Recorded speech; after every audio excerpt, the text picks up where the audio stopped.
નમસ્કાર વિદ્યાર્થી મિત્રો, આપણે આજે ધોરણ 11 ચેપ્ટર નંબર 13 લક્ષ અને વિકલન આપણે ચેપ્ટર 12 જોયું. હવે આપણે ચેપ્ટર 13 તરફ જઈએ. ચેપ્ટર 13 નું નામ છે લક્ષ અને વિકલન. તો આ ચેપ્ટર આપણા માટે નવીનમ ચેપ્ટર છે. નવીન ચેપ્ટર છે આપણા માટે. નવીનની સાથે એટલું અગત્યનું ચેપ્ટર છે કે ધોરણ 12 ની અંદર ચેપ્ટર નંબર 5 થી લઈને 9 સુધીના જે ચેપ્ટરો છે તે તમામની અંદર લક્ષ અને વિકલન આ બંનેની જરૂર ખાસ પડવાની છે. સાથે સાથે ફિઝિક્સની અંદર પણ તમે વિકલન વિશે થોડીક માહિતી મેળવી હશે. આપણે ચેપ્ટર 3 ની અંદર જે ત્રિકોણમિતિય વિધેય છે ત્યારે મેં તમને ખાસ ચર્ચા કરેલી હતી કે sine alpha plus beta, sine alpha minus beta, જે બધા એના ફોર્મ્યુલાઓ છે એ ફોર્મ્યુલા તમારે લક્ષ વિકલન નામના ચેપ્ટરમાં સાથે સાથે આગળના જે ચેપ્ટરો છે એની અંદર ખાસ જરૂર પડવાની છે. ચાલો આપણે લક્ષની સૌપ્રથમ આપણે એમની માહિતી મેળવીએ. લક્ષ ખરેખર શું છે? એક નાના એક્ઝામ્પલ દ્વારા આપણે શરૂઆત કરીએ કે આપણે ફંક્શન એટલે કે વિધેય નામનું ચેપ્ટર જોયું. મેં એમ કહું છું કોઈ વિધેય આ પ્રકારનું આપણે પાસે વિધેય છે f of x is equal to x square minus 9 by x minus 3. જોજો મારી વાત બરાબર સમજજો કે આ ફંક્શનની અંદર, આ વિધેયની અંદર મારે આનું મૂલ્ય મેળવવું છે. હવે મેં કોઈ લિમિટ એક બાંધું છું, લિમિટ x ની કોઈ લિમિટ મેં બાંધું છું કે જો x ટેન્ડ્સ ટુ, આને શું કહેવાય, x ટેન્ડ્સ ટુ 3. ચલો મેં x ની વેલ્યુ 3 લઉં. જો હું એ 3 લઈશ તો કે 3 નો વર્ગ 9, 9 માઇનસ 9 એટલે કે 0.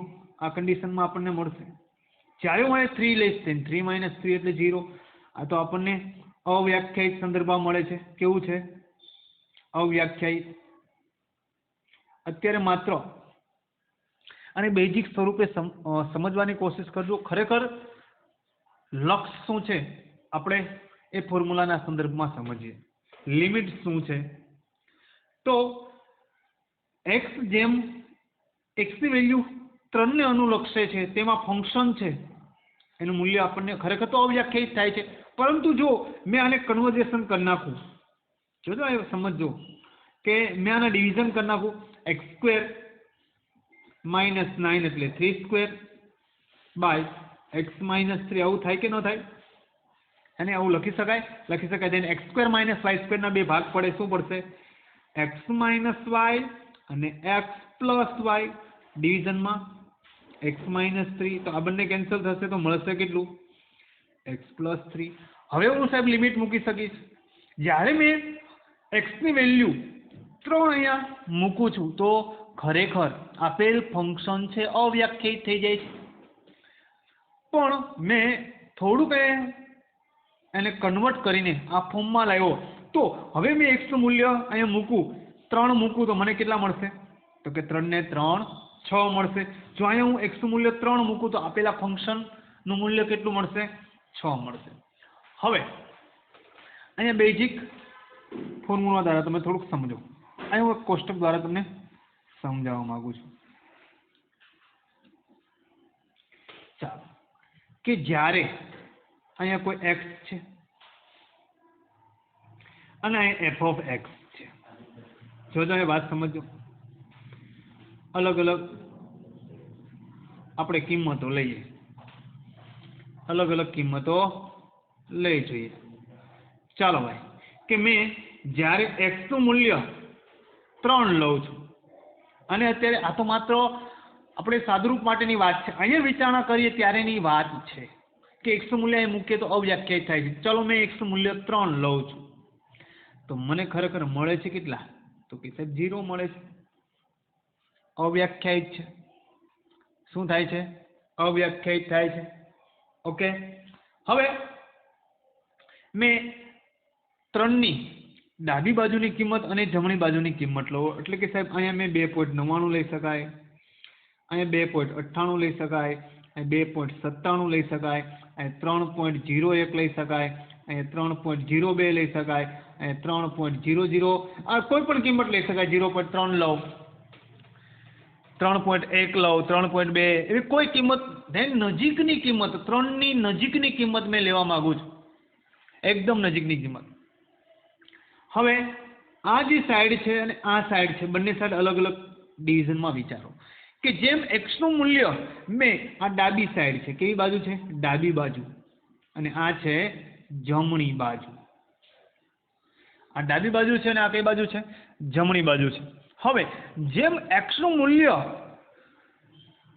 3, x નું મૂલ્ય જેમ 3 ને અનુલક્ષે છે, જોજો આના સંદર્ભમાં વિચારું મેં તો કે સાહેબ જેમ 3 ને અહીંયા તો જવાબ કેટલો આવે છે? 6. તો એના સંદર્ભમાં આપણે અહીંયા લખીએ તો શું આવશે?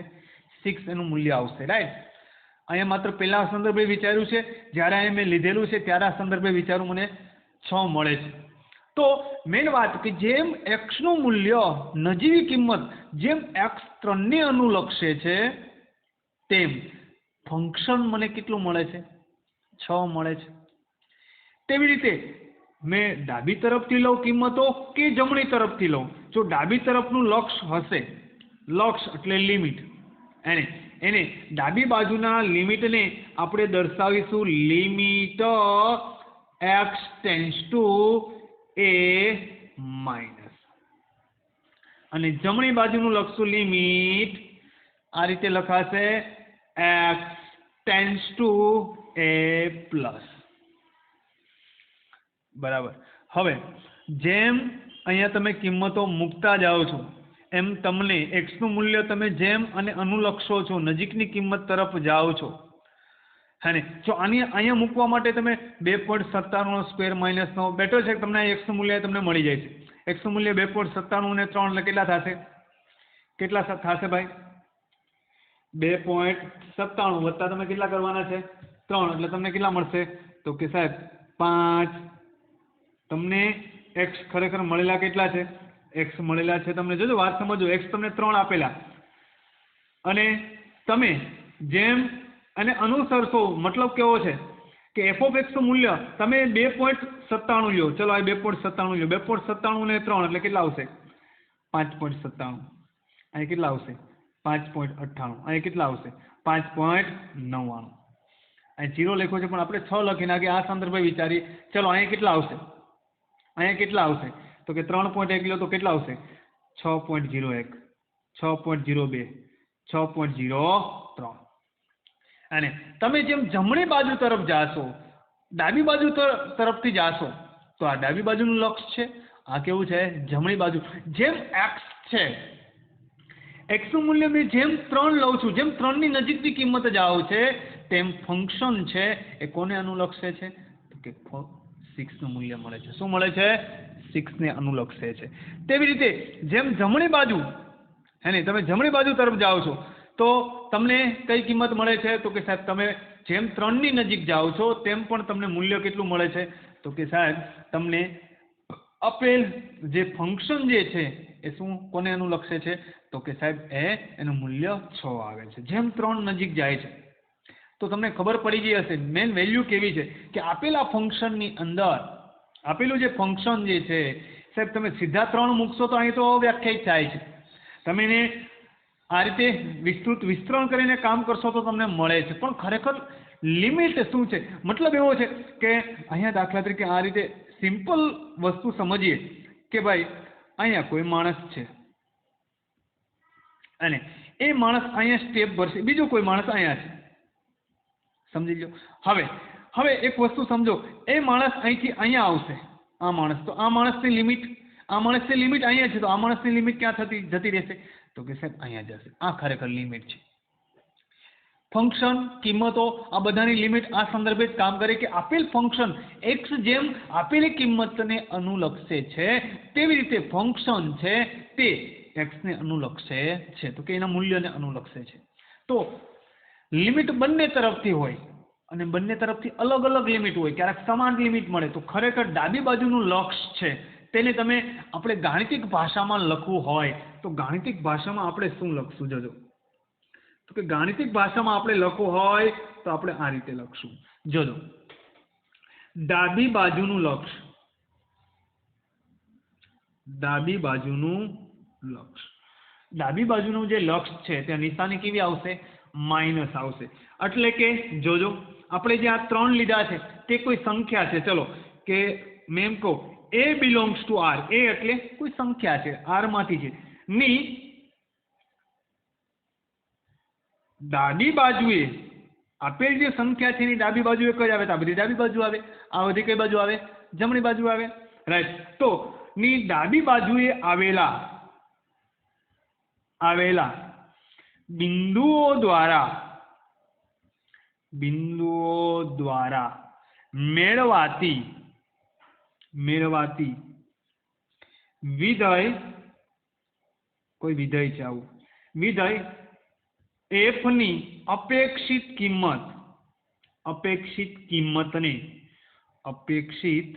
કિંમતને વિધેયનું x a આગળનું ડાબી બાજુનું લક્ષ કહે છે. સંકેત જે એનો છે એ સંકેત તમે આવી રીતે દર્શાવી શકો. લક્ષ એટલે કે limit x tends to a minus f of x. શું વચ્ચે છે? Limit x tends two, x જે છે આ ફંક્શનનો x tends to a minus, ડાબી બાજુનું હશે તો માઇનસ હશે, જમણી બાજુનું હશે તો પ્લસ. ખરેખર વાત તમે ઉદાહરણ દ્વારા જો અહીં સમજવા માંગતા હોય તો ખરેખર આપણને અહીં એવું સમજાય છે કે અહીંયા મેં દાખલા તરીકે કોઈ કિંમત છે, લિમિટ આપણને આપેલી છે, એની ડાબી બાજુએ, આની ડાબી બાજુએ કોણ કોણ આવે? આ 3 ની ડાબી બાજુએ, તો કે સાહેબ અહીંયા કીધું 3 ની ડાબી બાજુએ 2.99, 2.98, 0.0 સમથિંગ નાનામાં નાની કિંમત. એની ડાબી બાજુએ આવેલા બિંદુઓ દ્વારા, એની ડાબી બાજુ આવેલા આ બધા બિંદુઓ એ દ્વારા મેળવાતી વિધેય f ની અપેક્ષિત કિંમત, આ બધી એની કેવી કિંમત છે? અપેક્ષિત કિંમતને વિધેય x a, એટલે આપણે જે સંખ્યા લઈએ તે x a, એટલે કે આ x 3 લઈએ, આગળનું ડાબી બાજુનું શું કહેવાય? લક્ષ કહેવાય. આ ડાબી બાજુનું લક્ષની કિંમતો છે, આ જમણી બાજુની છે. તો આપણે એને ગાણિતિક ભાષામાં લખ્યું. આપણે માત્ર સમજવાનું છે કે સાહેબ limit x tends to a minus f of x. હવે જમણી બાજુનું આપણે વિધેય જોઈએ તો જમણી બાજુના વિધેયને આપણે શું લખશું? તો જમણી બાજુના વિધેય માટે આપણે લખવું હોય તો જમણી બાજુના વિધેય માટે આપણે લખશું મિત્રો, જમણી બાજુનું લક્ષ. જમણી બાજુનું લક્ષ કે જમણી બાજુનું લક્ષ છે, ડાબી બાજુનું લક્ષ છે, તે સંદર્ભે અહીંયા લખીએ કે a belongs to r ની જમણી બાજુએ આવેલા બિંદુઓ દ્વારા મેળવાતી વિધેય f ની અપેક્ષિત કિંમતને વિધેયનું x a આગળનું જમણી બાજુનું લક્ષ કહે છે. જમણી બાજુનું લક્ષ કહેવાય. ચલો આપણે એને સંકેત દ્વારા દર્શાવવો હોય તો આપણે સંકેતમાં શું દર્શાવશું? એનો સંકેત છે, સંકેતમાં આપણે આ રીતે દર્શાવશું, limit x tends to a plus f of x. તો ડાબી બાજુનું લક્ષ છે ત્યાં આપણે જે a belongs to r જે સંખ્યા છે તેને માઇનસ આપશું, અહીંયા શું આપશું? પ્લસ આપશું. મેં વસ્તુ તેવી છે કે આપેલા ફંક્શનની અંદર x ની તમે જે વેલ્યુ લ્યો છો તે વેલ્યુ જે આપેલી છે તેની ડાબી બાજુની કિંમત અને જમણી બાજુની કિંમતના આધારે જે ફંક્શનની અપેક્ષિત કિંમત મળે છે. તો ડાબી બાજુની વાત હોય તો એને ડાબી બાજુનું લક્ષ કહેવાય અને જમણી બાજુની કિંમત હોય તો તેને જમણી બાજુનું લક્ષ કહેવાય. હવે મેન વાત તેવી છે, આપેલા લક્ષ અસ્તિત્વ ક્યારે ધરાવે છે તો તેની માટે આપણે વાત કરીએ કે જો ડાબી બાજુનું આપણે લક્ષ જોયું અને જમણી બાજુનું લક્ષ જોયું, તેના અનુસંધાને આપણે એક ખાસ મુદ્દો અહીં લખી નાખીએ કે જો ડાબી બાજુનું લક્ષ અને જમણી બાજુ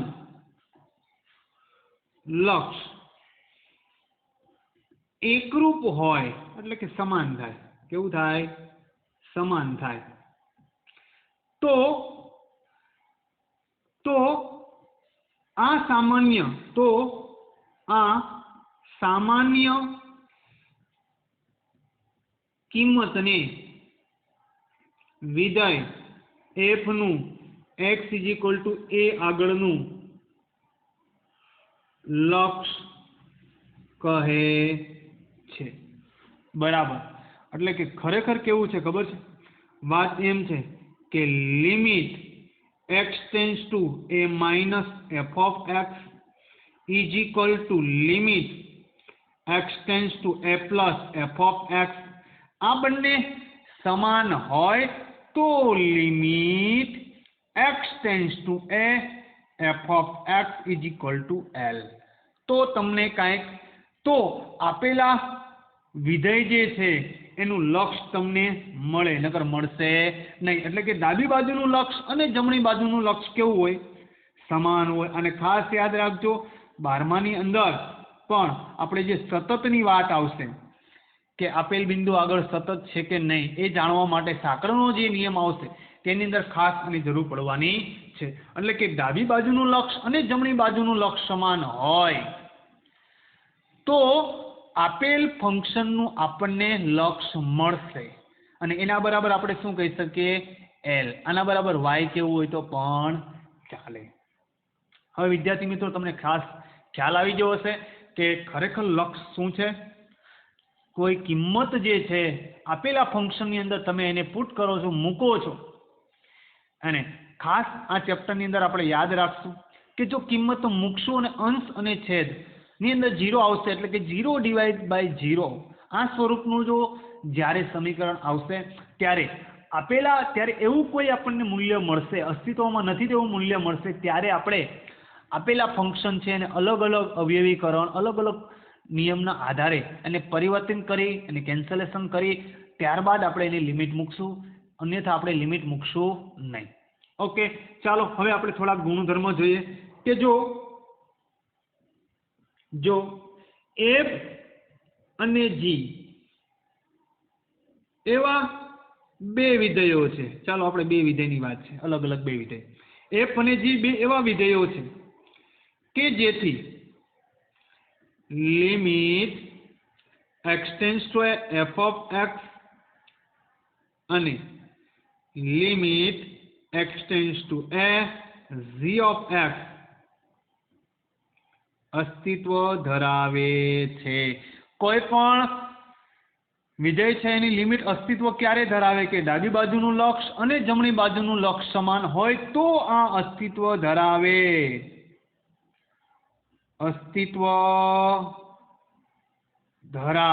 ક્યારે? કે જ્યારે ડાબી બાજુનું લક્ષ અને જમણી બાજુનું લક્ષ સમાન થાય તો એને દર્શાવીશું કઈ રીતે? x tends to a. જો તો આ બે વિધેયો એમાં limit x tends two f of x અને limit x tends two g of x અસ્તિત્વ ધરાવે. એનો મતલબ આ વિધેયનું ડાબી બાજુનું લક્ષ અને જમણી બાજુનું લક્ષ કેવું હશે? સમાન હશે. મતલબ આ વિધેય છે એનું આપણને મૂલ્ય મળે છે. કેમ કે એનું ડાબી બાજુનું અને જમણી બાજુનું લક્ષ કેવું છે? સમાન છે. આ સંદર્ભે આપણે કોઈ પણ બે વિધેયો છે એનો સરવાળો કરવો હોય એટલે કે જોજો limit x tends to a, બંને માટે limit x tends to a જ છે. ચાલો બે વિધેયો f of x plus g of x, અહીં આપણે એનો શું કર્યો છે? બંનેનો સરવાળો. આ રીતે સાથે છે તો આપણે અલગ અલગ આને પણ લિમિટ આપશું, વત્તાના વત્તા આને પણ લિમિટ આપશું. જો કેવી રીતે ખાસ યાદ રાખશું. તો આ સંદર્ભે કોઈ બી ફંક્શન આપેલા એનો સરવાળો આપેલો હોય અને આગળ આપણને લિમિટ આપેલી હોય તો અલગ અલગ આપણે લિમિટ આપીને સરવાળો કરી શકીએ છીએ. કેવી રીતે? તો કે limit x tends to a f of x plus limit x tends to a g of x. સાથે હતું એને કઈ રીતે? અલગ અલગ હોય તો તમે આ રીતે સાથે પણ કરી શકો. સંદર્ભ બીજા ગુણધર્મની વાત કરીએ કે limit x tends to a f of x minus g of x. તો શું લખાશે? Limit x tends to a f of x minus limit x tends to a g of x. ખ્યાલ આવે છે? પ્લસ તો પ્લસ, માઇનસ તો minus. ચાલો તેના પછીનો ગુણધર્મની વાત છે કે આપણને વાત આપેલી છે કે limit x tends to a. આપણને બે ફંક્શનો આપેલા, function f of x dot g of x, બે ફંક્શનનો ગુણાકાર આપેલો છે. આ સંદર્ભમાં આપણે આપેલ બંને ફંક્શનની લિમિટ કેવી રીતે આપશું? તો કે જેવી રીતે આપણે સરવાળામાં વાત કરી તેવી રીતે આપણે લિમિટ આપી શકીએ. Limit x tends to a f of x dot limit x tends to a g of x. આ ખાસ ગુણધર્મો યાદ રાખશો, કેમ કે આગળ પણ જે પ્રશ્નો છે એની અંદર આ ખાસ ગુણધર્મોની આપણે જરૂર પડશે. હવે વિદ્યાર્થી મિત્રો, જેવી રીતે ગુણાકારનો નિયમ છે તેવી રીતે ભાગાકારના નિયમની વાત કરીએ કે limit x tends to a f of x by g of x. પરંતુ અહીંયા નિયમ એવો છે, વાત આપણે ખાસ યાદ રાખશું કે g of x ક્યારે છેદ 0 હોવો જોઈએ નહીં. 0 હશે તો આપેલ જે લિમિટ છે અસ્તિત્વ ધરાવશે નહીં. તો does not equal 0, g of x does not equal 0. તો કેવી રીતે લખાશે? આ રીતે limit x tends to a f of x by limit x tends to a g of x, જ્યાં g of x does not equal 0. ખ્યાલ આવે છે? આ ખાસ ગુણધર્મ જે છે એ ગુણધર્મોને આપણે જોશું. ચારે ચાર સરવાળા માટે અલગ અલગ, સાથે સરવાળો હોય તો અલગ અલગ, સાથે બાકી હોય તો અલગ અલગ, ગુણાકારમાં તેવી રીતે, ભાગાકારમાં ઉપર નીચે બંને જગ્યાએ આપણે લિમિટ આપી શકશું. લિમિટ અસ્તિત્વ ક્યારે ધરાવે? કે જ્યારે ડાબી બાજુનું લક્ષ અને જમણી બાજુનું લક્ષ ઇક્વલ સમાન થાય તો અને માત્ર તો જ limit x tends to a અસ્તિત્વ ધરાવશે, બાકી અસ્તિત્વ ધરાવશે નહીં. ખ્યાલ આવે છે? ઓકે, ચાલો ત્યારબાદની આપણે વાત કરીએ. ત્યારબાદ આગળ જે ગુણધર્મ છે, આગળના ગુણધર્મ આપણે જોઈએ. ખાસ આપણે પેલા ગુણધર્મ તરફ જઈએ. આગળનો ગુણધર્મ આપણે જોઈએ કે કોઈ અચળ સંખ્યા આપણને આપેલી છે. દાખલા તરીકે વાત કરું, limit x tends to a. અહીંયા તમને k આપેલો છે. શું આપેલો છે? તો k ઇઝ ઇક્વલ ટુ શું મળશે? k, જ્યાં k શું છે? અચળ છે. શું છે? અચળ. એક્ઝામ્પલ તરીકે વાત તમારે કરવી હોય તો મેં એમ કહી શકું લિમિટ x ટેન્ડ્સ ટુ 3, અને અહીંયા તમને માત્ર 3 આપેલો છે. ચાલો, અચળ વિધેય છે. કેવું વિધેય છે? અચળ વિધેય. માત્ર 3 આપેલો, સંખ્યા આપેલો, તો આનો જવાબ કેટલો આવશે? 3 જ આવશે. કેટલો આવશે? 3 જ આવશે. ખ્યાલ આવે છે? બીજી વાત કે જો તમને કોઈ ફંક્શન સાથે, હજી ગુણધર્મની આપણે વાત કરવી હોય તો આપણે એવું કહી શકીએ કે limit x tends to a. કોઈ ફંક્શનની અંદર લેમ્બડા આપણને આપેલો છે અથવા k આપેલો છે. ચાલો, લેમ્બડા છે કોઈ અચળ સંખ્યા છે, તો તમે આ જે અચળ સંખ્યા છે તમે એને આગળ લઈ અને ફંક્શનને લિમિટ આપો તો પણ ચાલે. એટલે કે lambda into limit x tends to a f of x. આ ક્યાં આવી ગયું? આની આગળ. અહીંયા 3 છે તો 3 આગળ લઈ પછી ફંક્શન સાથે તમે એને લિમિટ આપી શકો. તો અચળ સંખ્યા હોય તો આ રીતે તમે એને આપી શકો. ત્યારબાદ જે ખાસ ગુણધર્મ છે તે ખાસ ગુણધર્મ છે limit x tends to a x raise to n. ખાસ યાદ રાખજો. તો અહીંયા આપણે એને શું કયા સંદર્ભે દર્શાવશું? Limit x tends to a. આપણે અહીંયા એવું કરી શકીએ, આને આગળ લઈ શકીએ. જ્યારે આપણે આપશું તો ગુણધર્મ n આગળ x એમાંથી n-1 બરાબર, અથવા માત્ર ને માત્ર અહીંયા આપણને x ટેન્સ ટુ આપણે એ લઈ લઈએ તો સાહેબ જો આપણે અહીંયા આપીએ તો શું આવશે, અહીં લઈ શકાય તેમ છે તો આપણે આવું લખી શકીએ, આના બરાબર આવશે a⁻n, કેમ કે અહીં લિમિટ આપણે મૂકી શકીએ તેમ છે, x ની જગ્યાએ હું a મૂકું તો x a⁻, શું આવે, n આવે. ખ્યાલ આવે છે? ઓકે, ચાલો. હવે વિધેયોના પ્રકારો છે ભાઈ, બહુપદી વિધેયનું લક્ષ છે, સમય વિધેયનું લક્ષ છે, પરંતુ કેટલાક મૂળભૂત ગુણધર્મો છે, જે મૂળભૂત ગુણધર્મો જે મેં તમને આ ગુણધર્મો લખાવું છું એને આપણે ખાસ યાદ રાખીશું. આ ખાસ આપણને યાદ હશે તો જ આપણે લક્ષ જે છે, જે ફંક્શનનું લક્ષ આપણે મેળવવાનું છે તે આપણે સરળતાથી મેળવી શકશું. ખાસ ગુણધર્મો જે 12માની અંદર પણ ખાસ આપણને કામ લાગવાના છે. ખાસ ગુણધર્મોની આપણે વાત કરીએ તો એની અંદર પહેલો ગુણધર્મ છે limit x tends to a, x⁻n-a⁻n/x - a. આ પ્રકારની કન્ડિશનની અંદર કોઈ ફોર્મની અંદર આપણને કોઈ ઇક્વેશન આપેલો હોય, જ્યારે x⁻n-a⁻n/x - a આ સંદર્ભમાં જ્યારે ઇક્વેશન હોય તો આના બરાબર આપણે ઘાતને આગળ લઈ લઈશું. ક્યાં લઈ લઈશું? ઘાત આગળ, n આગળ, n ઇન્ટુ જ્યાં a છે એની અંદરથી જેટલી ઘાત છે એમાંથી એક ઘાત આપણે શું કરી નાખશું?